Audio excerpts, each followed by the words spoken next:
Hello, everybody. Welcome to this week's Japan Forum webinar series. You are at the University of California, San Diego, GPS, the School of Global Policy and Strategy. We offer 7 degree programs, including a Master's of International Affairs that includes a Japan specialization. You can learn more about our school at gps.ucsd.edu.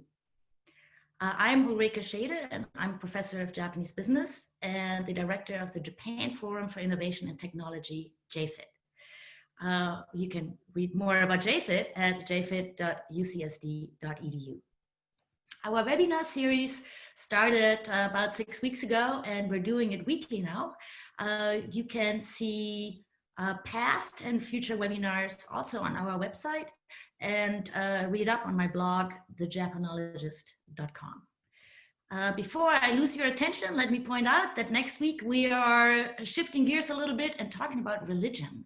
I'll have 2 of the country's, actually the world's preeminent religion scholars, Japanese religion scholars, as guests.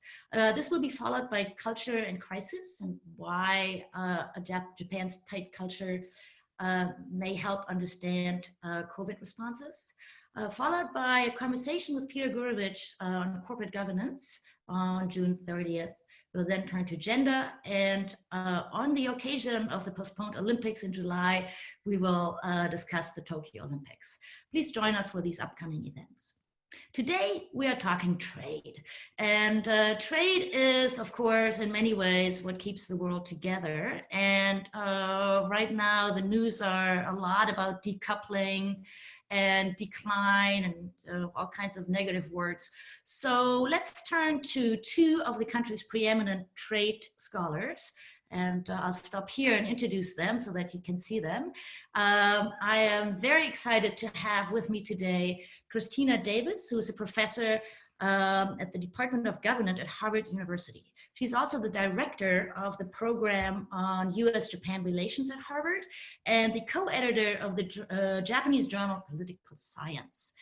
She has written many books and papers where she combines insights of international relations and comparative politics with a focus on trade. She will start out with some of her trademark charts on Japanese and global trade relations. She'll be followed by Megumi Naoi, who is a professor of political science at UC San Diego, my colleague across the Ridgeway. Megumi earned her PhD in political science at Columbia and is originally a Keio product, I guess. And I should mention that Christina, as you will see from her CV, earned her PhD in political science from Harvard and spent a while at Princeton. So together, the 2 of you have written more, I could hardly count, more than 5 books and 25 papers in the country's top journals on Japan and trade. And so let me suggest that we start with Christina, who I think will lay the ground on what the various trade agreements are and what we can expect. And then we'll turn to Megumi with a question of whether all of this is sort of history or whether there is a future in all of that. So Christina, let me turn the microphone over to you and let's see your slides. Great. Thank you so much, Ulrike. I am going to pull up my slides, and it's really great to have a chance to talk. Your webinar is already creating a strong reputation, and it's an exciting opportunity to reach a larger audience, even in the midst of social distancing policies. And this is a time when we really do need to think hard about trade, because the entire system is in a crisis. And I want to sort of lay the groundwork first of where this crisis starts, and then look at Japan's role, perhaps, to draw us out of crisis. The success of Japan, in many ways, is the start of the problem, because Japan's growth and its industrial model of administrative guidance, targeted subsidies, export-led development brought rapid income gains to Japan, but also threatened the position of the United States as the dominant economy. Now, this quickly spread with Korea following its success. And now we see China with an even stronger role of state intervention and a shift of the balance between states and markets for a new form of state capitalism. The challenge here is that for countries like Japan and China to have export-led development, they need markets, and the trade regime has supported their market access. So they are the biggest beneficiaries of the multilateral trade regime. You could also say we are beneficiaries in the United States. We get cheap, efficient cars and great electronics and cheap t-shirts, whatever we want. But the system of winners and losers from trade only works when political leaders are able to handle redistribution and create social safety nets and make sure that there is time for adjustment. The United States has not done so well at this job of helping adjustment, and we're faced with the consequences of a backlash. It is also an ideological clash of economic models and superpower rivalry. So the roots of the crisis do go deep, but now we face the United States that created the multilateral trade regime getting ready to tear it down. The United States is blaming others for its trade deficits. Its challenges are very much striking to the heart of the East Asia growth model, everything from calling for strong intellectual property right protection, competition policies that will avoid industrial conglomerates or challenge state-owned enterprises of China. And when those policies are unachievable, saying let's just have export restraints and manage our markets so that the United States can have a lower deficit and shelter some of its struggling industries. The US has really criticized subsidies and industrial targeting. So these policies are really a challenge, and we, as Japan scholars, they're very familiar. So much of what we studied in college and graduate school about bashing Japan in the 1980s, we see now with the bashing of China. But it's gotten worse, because now, of course, the United States has almost 20% tariffs on Chinese trade, and China retaliates and has almost 20% tariffs on its trade with the United States. That phase one deal in December, not much of a phase one deal. It really was just a temporary ceasefire that left the tariffs in place and is going to fall apart soon. Many are quite worried about this situation, whether it's the WTO or Japan, likely to get caught in the middle. This trade war is sparking uncertainty in markets.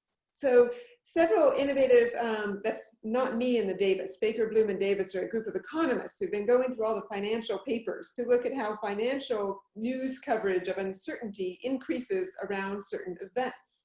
And as you can see, the US trade actions pulling out of the TPP, putting tariffs on aluminum and steel, all cause a spike in uncertainty. That's also true for Japan. You can see that the different shifts forward and back on the Trans-Pacific Partnership negotiations cause spikes in uncertainty for Japan. So markets are following these trade wars. And the challenge is, it's such an interdependent world that the shift in one part of the world towards more trade or less trade almost forces the rest of the world to follow the trend. Now, this can be positive. We saw in 2008, when we had a financial crisis nearly as bad as the Great Depression, that leaders could come together and talk about restraint, that we should not follow the past of the 1920s. And these declarations at G20 summits about not adopting protection during hard times helped to restrain the impact of the financial downturn. We also saw that, if anything, there was a deepening of the push to liberalize. Economic hard times did not restrict governments from engaging in trade negotiations as they went forward on PTAs. But now we're in the midst of a negative spiral where one country, the United States, turned to raise trade barriers, leads to tit-for-tat protection with others retaliating. Not just China, Europe, Mexico. Many countries are retaliating in violation of the rules. And of course, the global value chains mean that this pain spreads even to those who don't engage in retaliation. Japanese firms in China get hit by US tariffs Japanese firms in other locations get hit by Chinese tariffs. It's very difficult to stay out of the trade war. And it's not just the United States. Protection is rising broadly. You could hope for competitive liberalization, that countries will seek comfort in moving forward to improve their trade terms, and they will try to address the US concerns about transparency, reducing subsidies, by having deeper liberalization, expanding their free trade agreements. Possible. And you do see many countries increasing their free trade agreements, increasing number. Japan has actually joined this bandwagon. So as we turn to think about how is Japan dealing with the trade war, is it engaging in tit-for-tat retaliation? No, it's actually trying to push towards that positive spiral of more and more liberalization. We see that Japan once hesitated about preferential trade agreements, didn't conclude many, and when it did, it was with small countries like Singapore or Thailand, and had large exclusions for sensitive products. But now Japan is serious. Trans-Pacific Partnership is with major economies. The Japan-EU agreement has serious tariff reduction on sensitive products like beef. Now we see Japan's trade network is quite expansive. It has partnerships that are concluded with much of Southeast Asia, as well as this major agreement with Europe, and recently, of course, the trade in goods agreement with the United States. So Japan is pushing forward on liberalization as others are starting to question it. This is helping to protect Japan's exports. If you look at the share of Japan's exports, it's really actually diversified quite a bit. So now it has free trade agreements with its top trade partners. The TPP 11, Europe, and the United States all form substantial shares of Japanese exports. But it's going past these current agreements with the TPP. As I mentioned, they've already had the trade agreement with the United States. Now, that's not as good as getting the US in the TPP. They got to leave out rice, but for politics, that was a good exception. And now Japan can try to use the TPP to push other agreements to a higher level. And so Japan has been advocating for the regional comprehensive economic partnership and hoping that it could lower tariffs with China, which would be huge for Japan's economy, to have better access than Europe or the US. Because Europe and the US will not be able to join an equivalent agreement with China. Most importantly, a TPP template could help the multilateral negotiations by showing ways to have new rules on electronic commerce, ways to specify how to have more transparency on state ownership or competition. So here's where Japan is really being a leader in trying to energize the trade regime. Of course, there's always a few exceptions. Japan is not able to move forward in its relations with Korea, and it is very sad that we see ongoing tensions between Japan and Korea over history spilling over into trade. And this has actually just this week taken another bad turn on both fronts. The Korean Supreme Court ruling in 2018 said that Japanese firms during the occupation of Korea and colonization had forced labor and therefore were now due to repay and compensate. The courts have gone forward that this asset seizure may take place this August. At the same time, there's been a parallel dispute causing tension where Japan has said we no longer feel trust with Korea and therefore need to increase our export controls. This horrified Korea because some of the export controls were being imposed on chemicals that are critical to its semiconductor and electronics industry, so that the Korean government felt Japan was attacking them where they had deep dependence on Japan as a supplier. This was brought to the WTO in September. Now it was put on hold and then brought up again this week. So what we're really seeing is the interdependence between Japan and Korea is now being weaponized as one more bargaining chip in tense political relationships. If anything, Japan is following the United States to consider trade as another bargaining chip that can be subject to security as reason for restrictions. Now, Japan in other fronts is leading forward. In the WTO, it has constantly been pushing for renewed engagement with the WTO. Resisting protection. So Japan was one of the few countries that did not retaliate against the United States unilateral tariffs. Japan continues using dispute settlement as the way to address trade problems, rather than unilateral tariff retaliation against China, and certainly no retaliation against the United States. Instead, they have a proactive reform agenda, pushing the TPP rules, reforming the WTO, calling for negotiations. Now, the US is trying to step back from the WTO, handicapping the dispute settlement system, calling for new agenda. To some extent, Japan's role is to try and push members to engage the US on this issue addenda, to say, let's find a solution to the dispute settlement.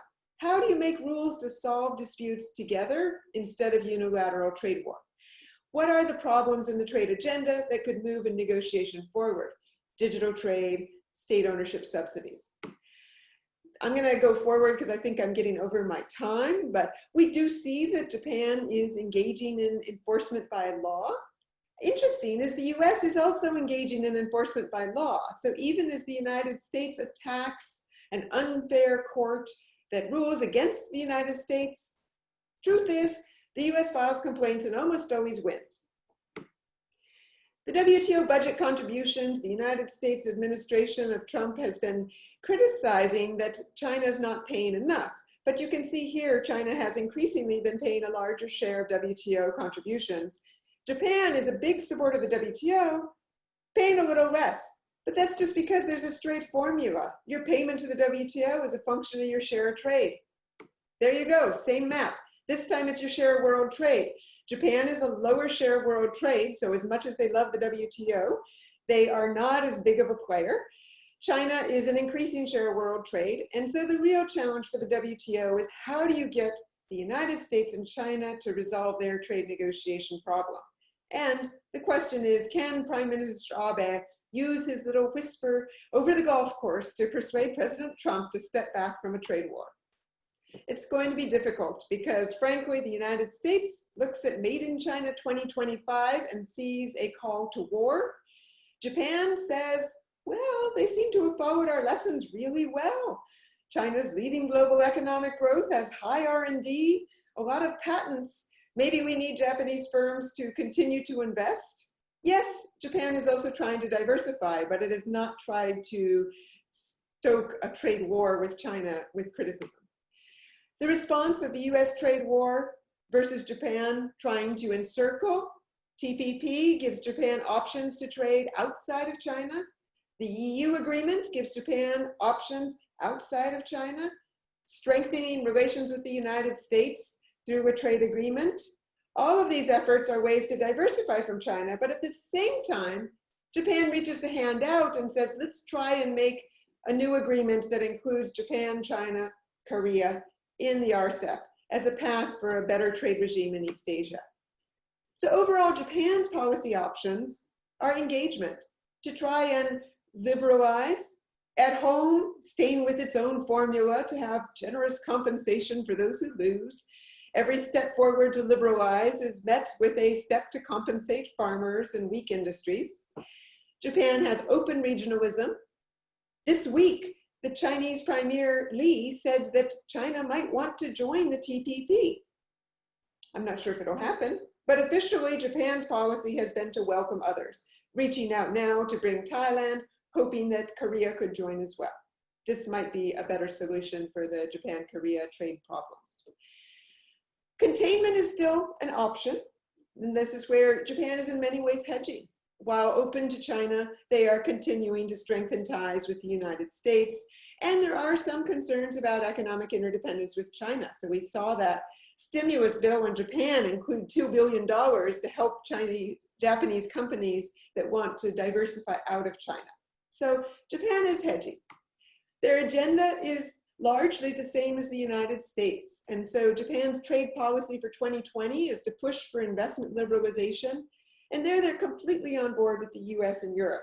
The way to stop technology expropriation is to end the requirement for joint ventures and have China open up to foreign investment in the same way that the Japanese and US market are open to foreign investment.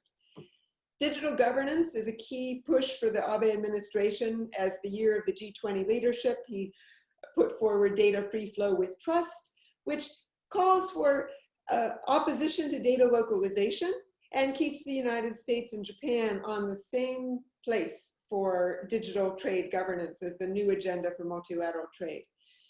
They're also working on trying to coordinate standards and other issues. But finally, to conclude, if we think about what's the real future agenda, we have to admit, in the middle of a trade war, a health pandemic, risk management is what the trade agenda requires. Everything from populism and boycotts to health crises with travel restrictions, national security at the forefront, so there are new requirements to check end users. All of this means there's more risk to traders and firms. And it is increasing the need for diversification, where seeking only efficiency and the low-cost producer, high dependence, is probably not going to be the path forward. So this is the agenda for Japan and its companies going forward.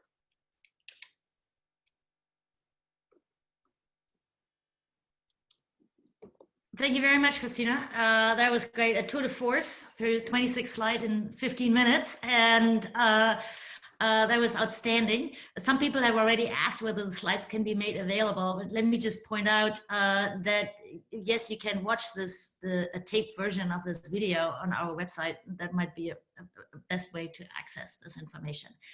Let's turn to Megumi Naoi, who has brought her own slide deck. So Megumi, the stage is yours.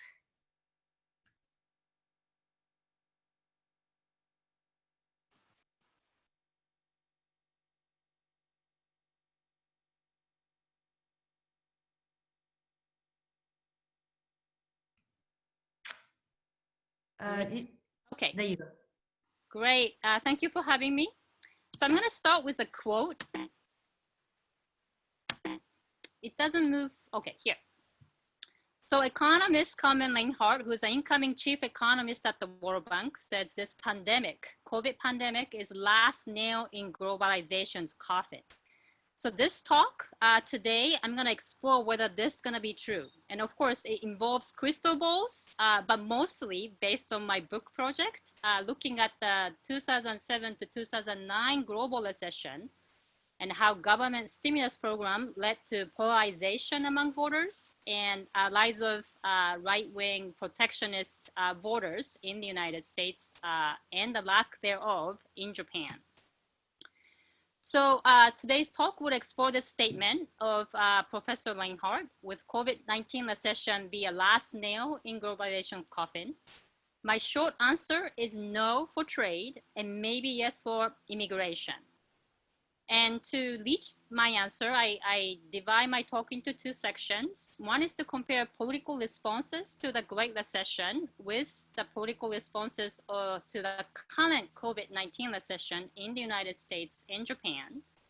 And second is to discuss why Japan is uniquely positioned to lead a return to globalization, especially on free trade, but much less about immigration. So here's a table briefly comparing the Great Recession that took place in 2007 to 9 and the current COVID recession, and we're in the middle of it. So what differ between the two crises are four aspects. One is origins. The Great Recession started with US housing crisis, and voters perceive this as regulatory failure of the government. Whereas current recession is a pandemic originated in China.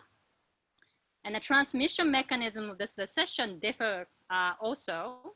The Great Recession split across the borders through the financial and trade interdependence, whereas the COVID-19 outbreak has transmitted through human mobility. Government responses regarding globalization differ, as Christina has explained really well. That government during the Great Recession has resisted protectionism by cooperation and coordination, and the restraint was pretty remarkable. Whereas what we see today is because COVID transmits through human mobility, we see the border closures, hoarding of medical and food supplies, and talk of decoupling supply chains and bringing factories back home. The recession also provoked different type of responses from the government, and stimulus and a government assistance program vary across countries. United States, the stimulus and bailout polarized voters. And I argue that this led to the rise of Republican voters who actually want protectionism and the smaller governments through the distrust of government authorities and their allocation of resources. Whereas current crisis, what we see is bipartisan support for stimulus. Both Republican voters and Democratic voters and legislators are saying, let's spend more, let's help them out. And we see very different responses between the two crises. So first question, I think interesting question, is whether the origin of economic shock, crisis, matter for public support for globalization. And my short answer is yes. So voters respond to diverse origins of economic shocks very differently. Based on the survey experiments I conducted with US and Japanese voters, what I found is that economic shocks generated by the government, such as trade agreements or regulatory failure, tend to polarize voters. It tend to brew this distrust in the government, which tend to lead to polarization over compensation of government spending to ease these shocks, which leads to the demand for the smaller government because they do not trust the government expanding, but somehow combined with the demand for higher barriers to trade and immigration.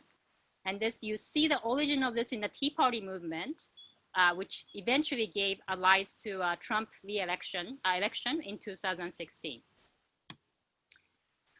So by contrast, the economic shocks generated by non-governmental cause, such as natural disaster, what I found is that voters blame their government much less, and there seems to be bipartisan support for a government expansion to ease this type of shocks, and which leads to the higher demand for larger government and sustained support for globalization. So the big question here is that whether COVID-19 pandemic and recession, is it akin to natural disaster or is it akin to government failure? And what we are seeing today, of course, we don't know until we see the election results in the fall. But what we're seeing today is that the voters' blame assignments, whether this is the human-caused disaster or akin to natural disaster, seem to vary quite a bit by partisanships and where they live. And we see much less polarization on this discourse in Japan. Another caveat of this argument is that this pandemic has originated in China and whether this matters. And it seems that there are brewing sentiments, protectionist sentiments targeted specifically at China because of this. So it seems like the origin of economic shock really matters for the voters' response to what the government does and at border restriction. So here's an interesting figure from my book project showing that this stimulus resentments and what the government has done during the recession polarize American voters and basically reverse the partisan patterns of support for free trade in the United States. So Republican voters who used to be more free trading than Democratic voters, you see that in 2007, the difference between these two party supporters were about 15 percentage points, that Republican voters support free trade more than the Democrats.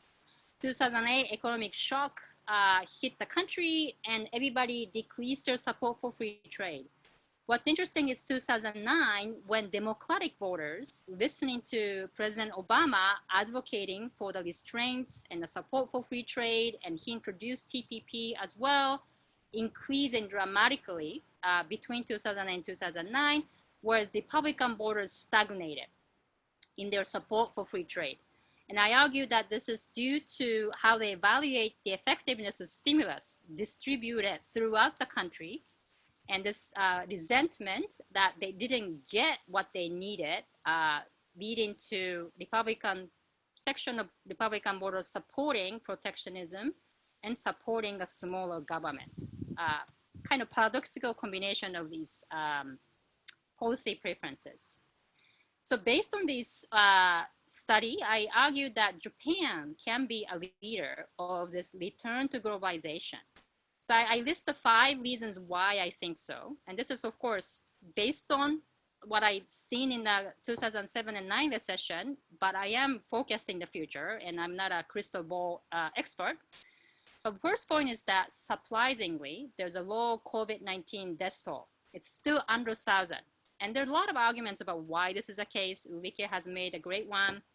I still think there are probably undercounting of the deaths, but still, success is a success. I think people are less fearful and less stigmatized by the COVID shock in Japan.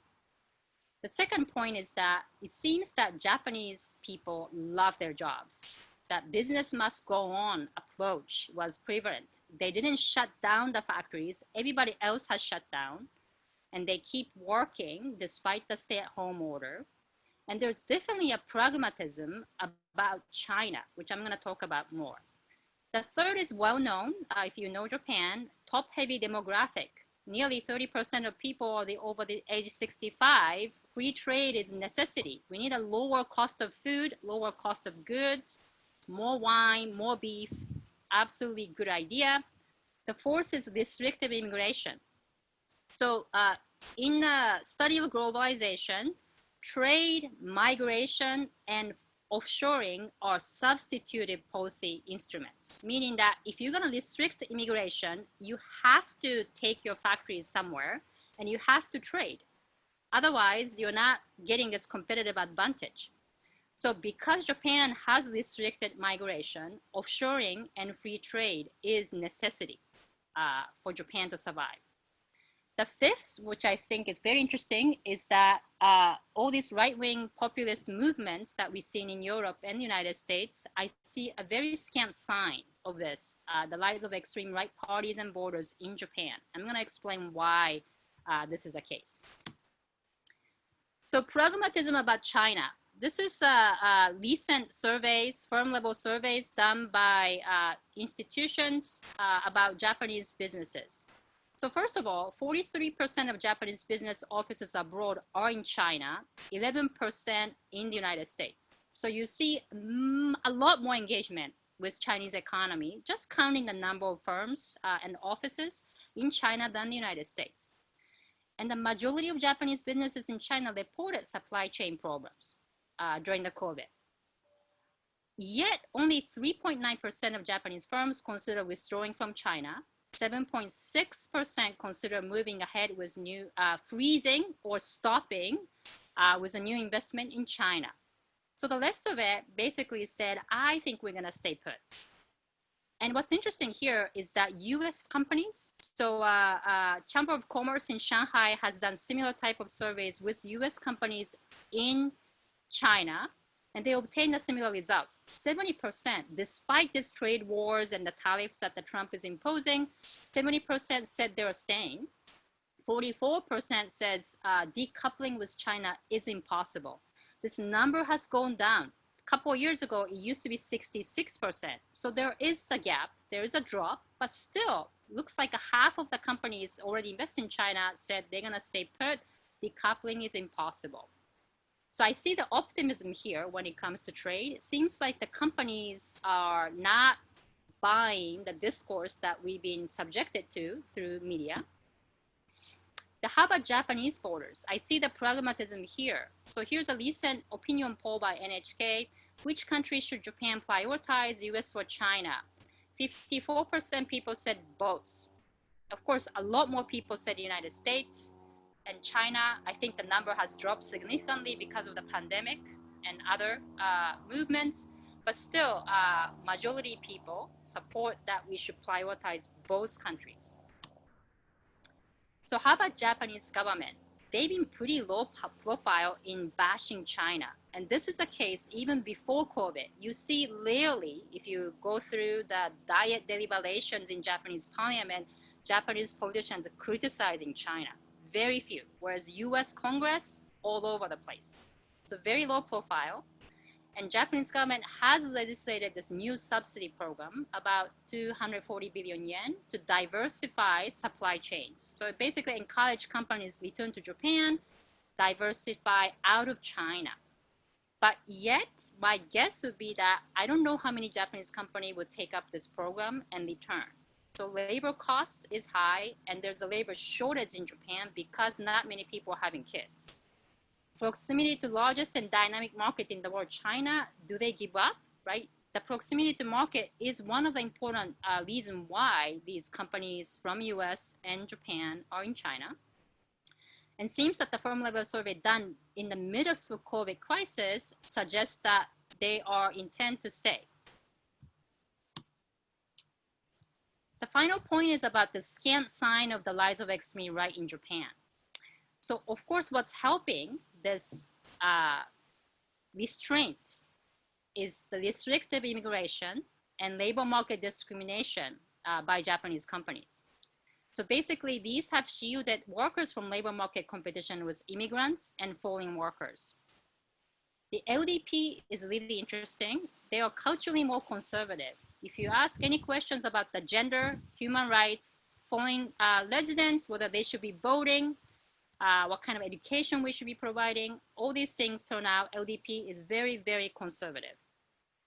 But what's interesting about LDP is that because it's been in power for such a long time and because it has tied to businesses, they represent the economic beneficiaries of increasing migration. So these are small, large businesses, construction companies, farming and fisheries, all these businesses that LDP has traditionally relied on for votes and campaign contribution, they prefer to have more migrants than not. So this misalignment of cultural threats and economic benefits is what's restraining the rise of right-leaning parties and anti-China discourse among LDP politicians and the voters. So my prediction would be that when cultural threats, the perception of cultural threats align with economic threats, then I think we'll see the rise of right-leaning, more extreme voters in Japan. So to sum up, will COVID-19 recession be the last nail in globalization's coffin? My answer is no for trade, maybe yes for immigration. My answer number two is that Japan is uniquely positioned to lead this return to globalization in trade issues. And we're already seeing that they are negotiating the UK trade agreements after Brexit, but not for immigration issues. Thank you. Well, thank you very much, Megumi. So the three of us will now have a conversation about this, and I will moderate this conversation for the audience. If you have a question, you can type it up in the Q&A button at the bottom of your screen. So let me begin this, or maybe extend this discussion about dependence versus pragmatism. And so last week, Steph Haggard and I talked a little bit about my latest book, where I talk about how Japanese companies have strategically positioned to anchor the Northeast Asia supply chains. And that has created a resource dependence on Japan. And a good division of labor in many ways, where Japan makes the chemicals and Korea and Taiwan make the input parts, and then China assembles the final product, and everybody is in a way happy. It's an equilibrium. There is a pragmatism about business relations between these countries, not political, but the business relations. On the other hand, there is this question about dependence. And we know from research and organization theory, the resource dependence is always a bad thing. We should never have it. And of course, this is also one of the things that Americans are increasingly nervous about, whether that's our dependence on China for generic drugs or other items that really maybe we have taken trade too far. So how do we want to parse this out? So where did the old pragmatism come from, and can we revive it, or can we reframe the trade agreements in a way that makes the pragmatism more, you know, the winner in this? Or how do we want to think about these dependencies? And maybe you can polish your crystal ball a little bit more there. I mean, is this something that a trade agreement could arrange? So trade agreements generally embed this escape clause, that such as safeguard procedures when something really bad happens to import competing industries at home, you can raise your tariffs without being punished for the first 3 years. Of course, if the other trading country does not agree with your assessments that there's an import injury, they can challenge it, they can bring it to WTO, etc. But these escape clauses are already embedded. So we could make this even larger part of the trade agreements, although there's always a trade-off between flexibility and the commitment, right? More flexible it is, then it doesn't really work. It doesn't function in the way that restrains government. And another thing that we learn, and unfortunately through President Trump behavior, is that even if you sign agreements, it doesn't mean much. You can always withdraw, you can always quit. So that was a new revelation for a lot of us trade scholars who thought that once agreements are signed, generally they tend to get followed through and committed by signatories. So escape clause, exit options, it's all there. And do we need more? That I don't know. I tend to think no, but maybe we can embed more. I think I agree with Megumi that the trade agreement design part, some of the core pieces are there for flexible and legal, rule consistent ways to protect against a surge of imports. But what's interesting, getting to Ulrike's question about pragmatism, is Japan has generally not exercised those safeguards and remedies as much as the United States or other countries. And so Japan has been very pragmatic in its approach to trade, to, you know, find where it can have access and relocate its firms and specialize without having to use the remedies as much to protect its market. Now, whether this is informal regulations or deep binational biases, high quality of production of niche products, there are many ways where Japan has been able to preserve some share of its economy without having to resort to the safeguards. But there is a concern about dependence. And so I think that, you know, Japan has, I was reading recently, 21% of all intermediate goods come from China, you know, 37% of auto parts. And so to have their entire auto industry now deeply embedded with the Japanese firms in China, the Chinese firms, means they do have to maintain good relations. And so I think the pragmatism is also a recognition that they need to uphold good relations. There'll be some losses, but overall they've been doing pretty well in the bigger picture, and they can use the budget to compensate some of the losers. That ties directly into a question we have from our colleague Hiroki, who is wondering about these government measures, both on the side of the United States and Japan, to grant subsidies for companies to return home. I believe it was in the order of $2 billion each. Basically, you can, if you're doing something in China, you can get this money if you repatriate that business.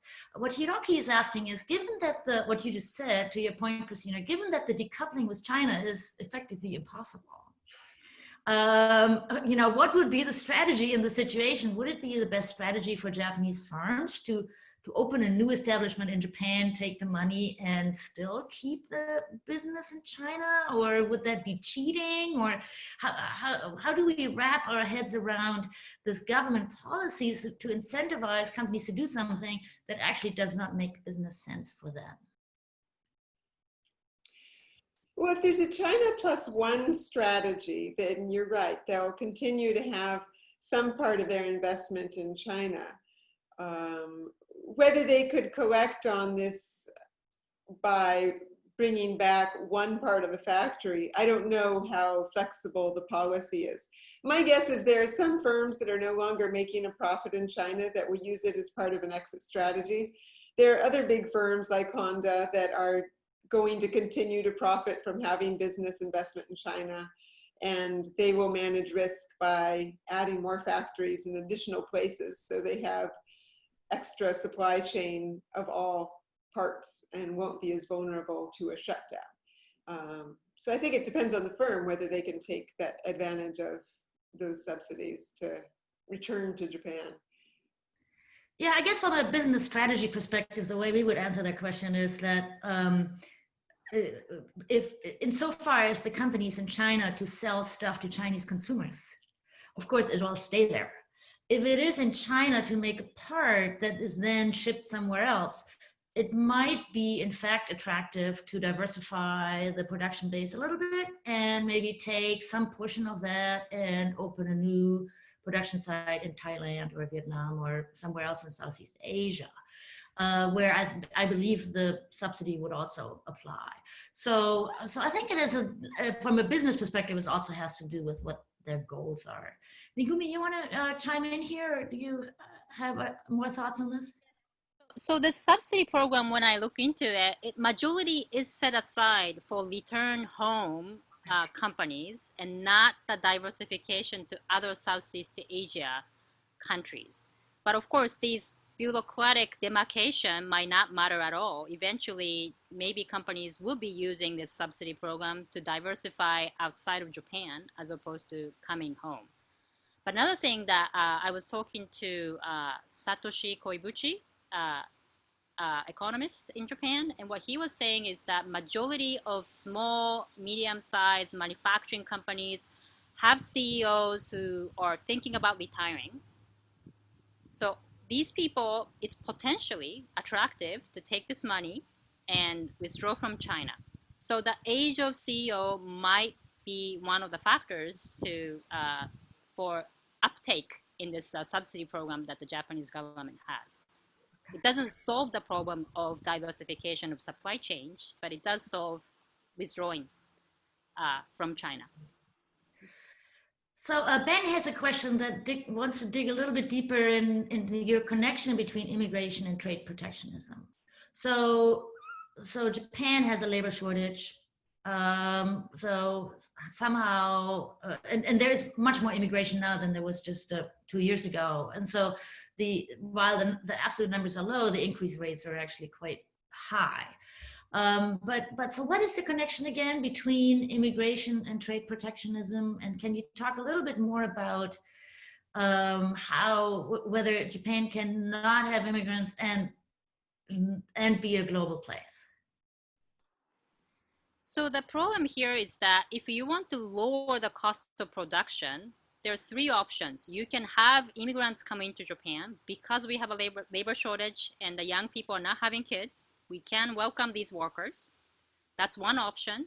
Second option is to bring a factory out abroad and hire local workers there.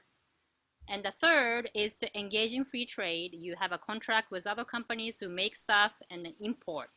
So these are three options. What's interesting is that for business executives, these are substitute. So they're thinking, can we go invest somewhere else, lower the cost, or can I have immigrants come in, work in my factory? And they're thinking strategically about which way they could achieve their profit-seeking goals the best. But from the perspective of borders, these things could all kind of mesh together as globalization. So free trade and immigration basically look like the same thing. That opposition to one can spill over to another. So they're not substitute in the minds of borders. So this misalignment, I think, is interesting, that it's possible that the company executives all want more immigrants, all want more free trade, and all want more offshoring somewhere where the borders actually refuse. So if that happens, I don't know what's going to happen, but I think the LDP tend to respond eventually to jobs, people who provide jobs, people who hire people rather than people who are hired.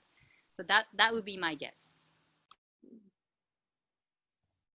So we have a question that goes into the Japan-Korea spat, as I used to call it, but it's now much more than this. And Christina, you brought it up, and I looked into these chemicals that are at the heart of this matter. And again, there is a story about pragmatism, where the CEO of Samsung Electronics was seen in Tokyo lobbying to stop this connection between the long-standing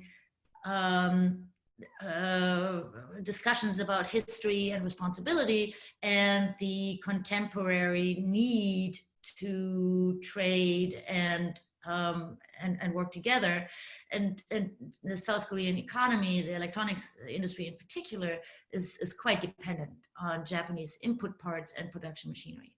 So the question that we have is, how will this pan out? How is there a possible solution where we can actually kind of make this happen, or do we have to come down one side or the other?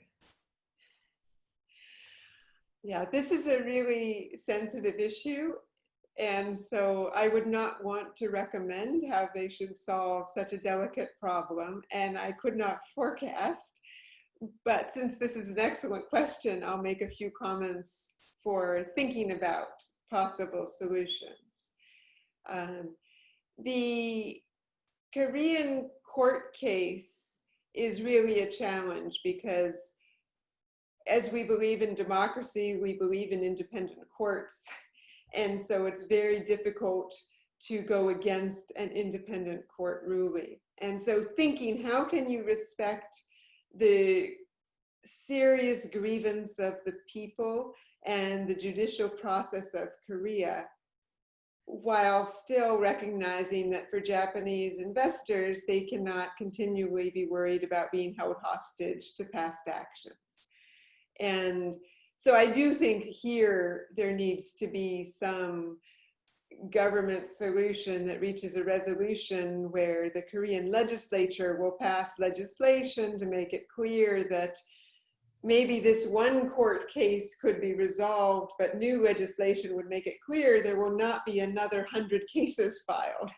Because I think Japan is worried that settling the one case with some amicable compensation is just going to lead to more and more and more.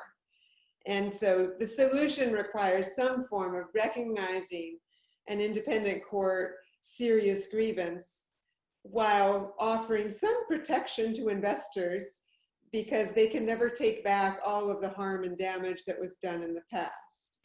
And then the last part of reflecting on the context of how this could be solved is the WTO side, because the Japanese policy, which they will argue is quite distinct and separate from the court and coercive labor issue. The Japanese policy was to say, we have always had very strict export controls, which are common in all governments. Korea, the United States, Canada, Japan, we all have export control regimes where you say if it's a dual-use technology, you have inspection to make sure the dual-use technology, a type of chemical that could go into a weapon or something dangerous, will not go to someone who you don't want to receive it. So the Japanese policy to review dual-use technology and end users is quite common. And for Japan to say, through national security, we've decided we need to inspect the end user agreement is also quite common. You could say it might be challenged in the WTO as arbitrary discrimination. And that would be very difficult because it would challenge what all of these governments have felt they could do, that national security lets you decide when do you think an export could be sensitive, when do you want to have extra checks put in place. So in many ways, you know, the case that Korea brought forward challenges the entire WTO system about when do countries have the right to invoke national security for extra restrictions on trade. And Japan or the United States have been saying, we have complete discretion to say what is national security. And if Korea were to win this case and Japan were to be told by a ruling, you're not allowed to decide what is a threat, you're not allowed to regulate a dual-use technology, that would worry many other governments. And so I hope that when they're resolving this case, they don't let, you know, Japan-Korea tensions end up actually being one of the most dangerous disputes in the entire system. So I hope this is a case that doesn't go to a ruling. Yeah. So nicely in the back room. The WTO, or where would this go? It is at the WTO. It is at the WTO, that's right. So Korea filed a case in September, and then they set it aside. And this week said, we're going to renew the case. And Foreign Minister Motegi said, this is unfortunate. And the question is, what are the next steps? And I have many reasons to worry that this will be a challenging ruling. If Korea wins, it says the WTO court will rule what is national security. If Korea loses, it means that Japan can say, because we don't trust, we can raise regulatory barriers. So, either side is a difficult interpretation. So this is really, I mean, you know, just when it gets interesting, we're running out of time, but this is really the crux of our times, right?